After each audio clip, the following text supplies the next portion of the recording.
Hello, everyone. This video is to kind of do a quick summary of Chapter 11, Human Resource Management.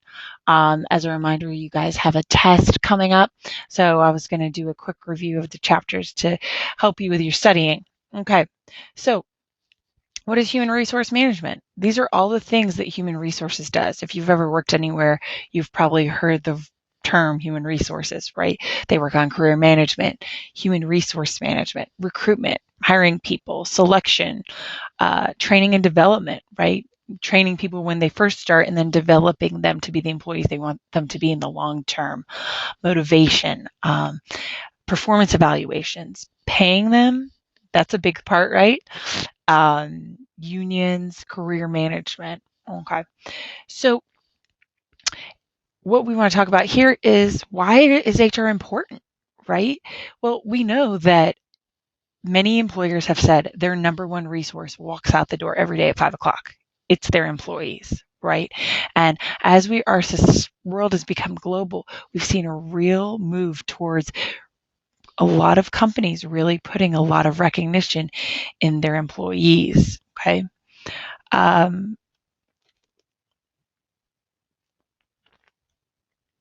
So why is it hard to find high-level workers, right? We have this thing called the skills gap, right?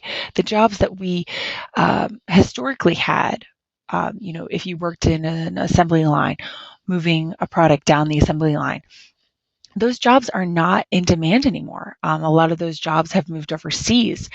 Now, we've seen some trends that they've come back, but they aren't coming back as the same job.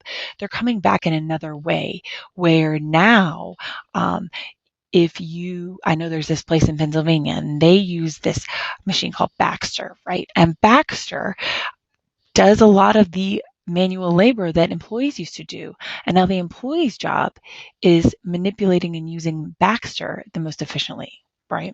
So a shortage of trained workers, right? We have there's a lot of unskilled workers, but there's not as many trained workers. We're going to have a lot of baby boomers who delay retirement. A declining economy with fewer full-time jobs. The Civil Rights Act of 1964 prohibited discrimination in hiring, firing, compensation, apprenticeships, training on the conditions of race, religion, creed, sex, and age and national origin, which was today we think of work, and of course you cannot discriminate hiring, firing, etc. based on those things, but prior to 1964 you could.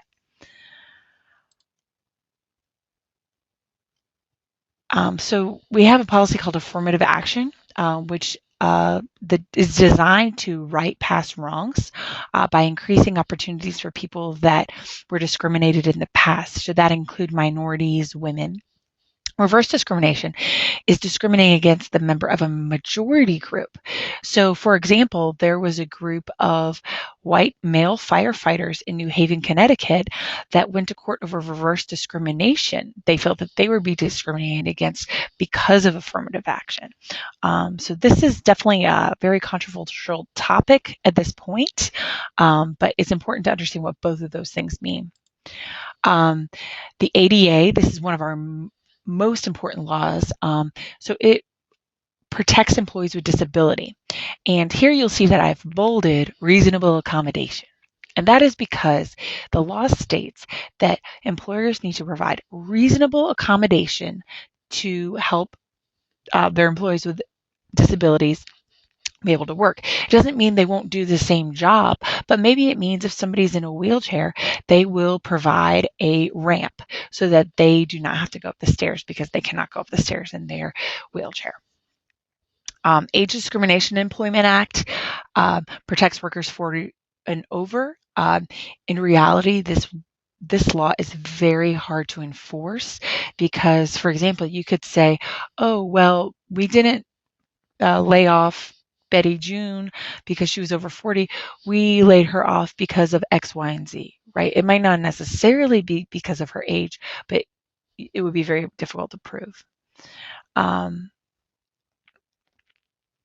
So recruitment. So that's the process of hiring people. So employers are going to use internal and external sources to recruit employees. External sources could be Indeed.com, Monster, Career Builder, a career fair. Wake Tech has a career and employment services. Those would all be external sources, right? An internal source, every job I've ever had, they had an intranet where you would state, you could search for jobs within the company, right? And I know that Cisco and SAS and many other companies around the Raleigh-Durham area definitely have internal hiring as well. So selection is actually hiring the people.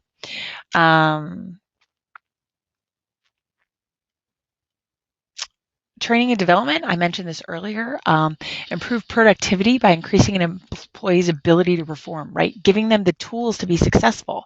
And my last job, every time somebody would start, we would give them the skills they needed to learn the job, right? And then as they've been there longer, you want to develop them, right? Maybe they understand the job very well, and now we need to train them in how to manage people, right? So that would be more the development, focusing on long term. Different training methods, orientation. Certainly at every job, there's usually at least a one-day orientation. On-the-job training, also very popular at my last job.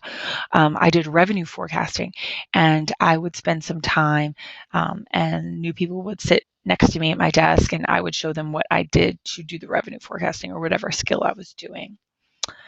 Management development programs, these are very popular. If you have an opportunity to be hired into one, I highly recommend it. It looks wonderful on your resume.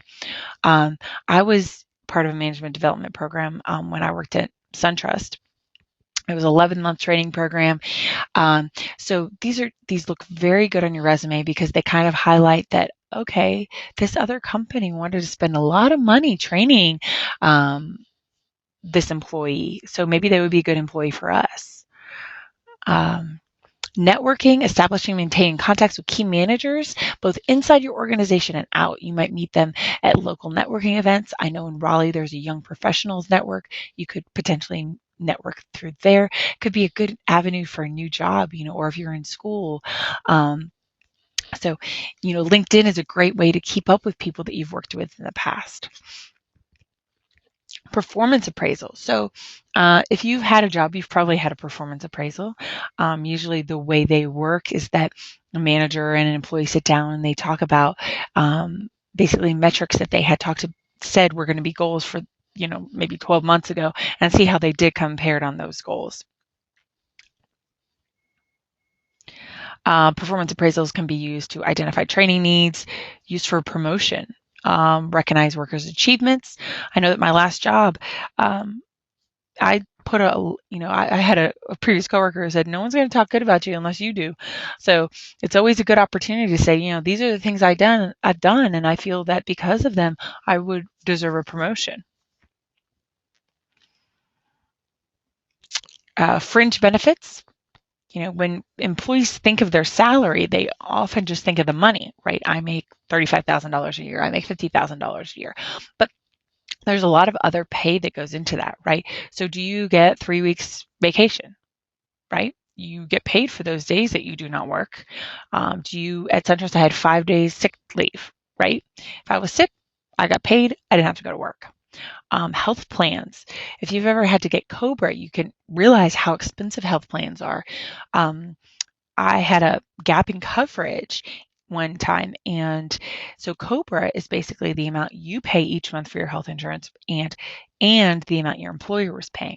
If you've ever paid COBRA, you can see just how expensive health insurance is.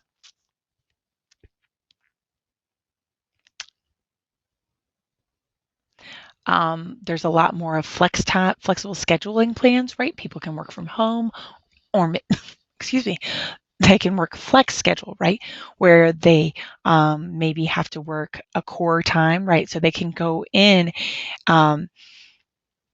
anytime here, right? But they have to be at work between 9:30 and 11. They can take lunch between 11 and 2, and they have to be there between 2 and 3. But for example, we have Sarah here. Maybe Sarah has kids and she likes to be home at 4.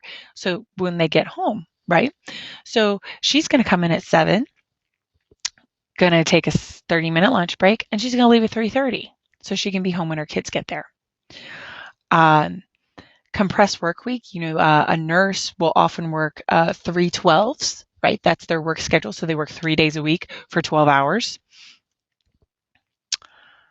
Or you'll also hear 4/10s, right? So even in the more of the accounting and HR and business jobs, I've seen people say, okay, you know what, I'd like to have every Friday to do what I need to do, or not pay for daycare, whatever the case may be.